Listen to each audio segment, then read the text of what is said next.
6 seat அதை நீ பார்த்துக்கணும். அது நல்ல சீட்டாக கொடுத்தா பரவாயில்லையே. விருகம்பாக்கம் அங்கெல்லாம் பிஜேபிக்கு என்ன செல்வாக்குன்னு தெரியல. விருகம்பாக்கம் இந்த பத்மநாபபுரம்னு கொடுத்துருக்காங்க கன்னியாகுமரியில், அது மட்டும் கொஞ்சம் செல்வாக்கு.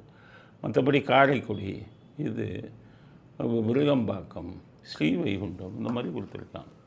அண்ணாமலைக்கு நீங்கள் எப்படிப்பட்ட சீட்டு கொடுக்கணும்? டி நகர், அங்கே தான் ஓட்டு அதிகம் பிஜேபிக்கு. ராஜா நின்று தனியாக நின்று 1.5 லட்சம் ஓட்டு வாங்குவார் பிஜேபியில். ஜனா கிருஷ்ணமூர்த்தி டி நகரில் நின்று தான் ஜெயிப்பார். இதில் அவ்வளவு இதான தொகுதி, செல்வாக்கு மிகுந்த தொகுதி. செல்வாக்கு மிகுந்த தொகுதி அண்ணாமலை கொடுக்கலாம்ல. மயிலாப்பூர், அங்கே தான் இவங்க அதிகம் பிராமணர்கள், அங்கே பிஜேபிக்கு நல்ல செல்வாக்கு, அதை போய் கொடுக்கல.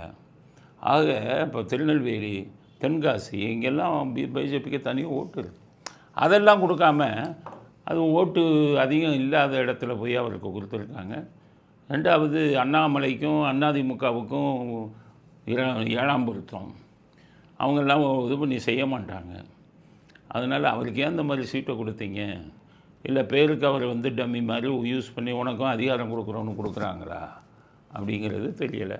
ஏன்னா அண்ணாமலை கொஞ்சம் இளைஞர், கொஞ்சம் வேகமாக வேலை செய்வார். அதனால் அவருக்கு ஒரு செல்வாக்குள்ள தொகுதியை கொடுத்தால் அவர் ஜெயிப்பதற்கு வாய்ப்பு இருக்கிறது. அதனால் செல்வாக்கு இல்லாத தொகுதியை கொடுத்துருக்காங்க அப்படிங்கிறது. பிஜேபியில் இன்னும் அரசியல் போகலை.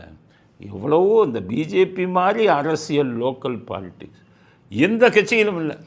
ஒவ்வொருத்தரும் ஒவ்வொருத்தரும் இங்கே அமித்ஷாவே தலையை பிச்சுக்கிட்டு இருக்கான். உங்கள் பஞ்சாயத்தே என்னால் இதாகி போச்சு, இவன் அவனை பற்றி சொல்லி அவன் இவனை பற்றி சொல்லி இப்படியே உங்கள் இதை தீர்க்கவே முடியலை அப்படின்னு அவர் இது பண்ணுறாரு. அதனால் இங்கே உள்ள இப்போ இதில் செல்வாக்கு இல்லாத தொகுதிகளை அண்ணாமலைக்கு கொடுத்துருக்காங்கங்கிறது தான் எங்களுடைய கருத்து. கொஞ்சம் செல்வாக்குள்ள தொகுதியை கொடுத்துருந்தா அவர் அந்த தொகுதியில் பிஜேபி வெற்றி பெற வாய்ப்புண்டு. இப்போ இவங்களுக்கெல்லாம் என்ன பண்ணார், செந்தில் பாலாஜிக்கு 40 தொகுதிக்கு மேலே இந்த மண்டலத்தில் கொடுக்குறாரு, கொங்கு மண்டலத்தில். ஏன்னா கொங்கு மண்டலத்தில் ஜெயிக்க வைப்பாருன்னு. அது மாதிரி அண்ணாமலைக்கு கரூரில் கொடுங்க, கோயம்புத்தூரில் கொடுங்க.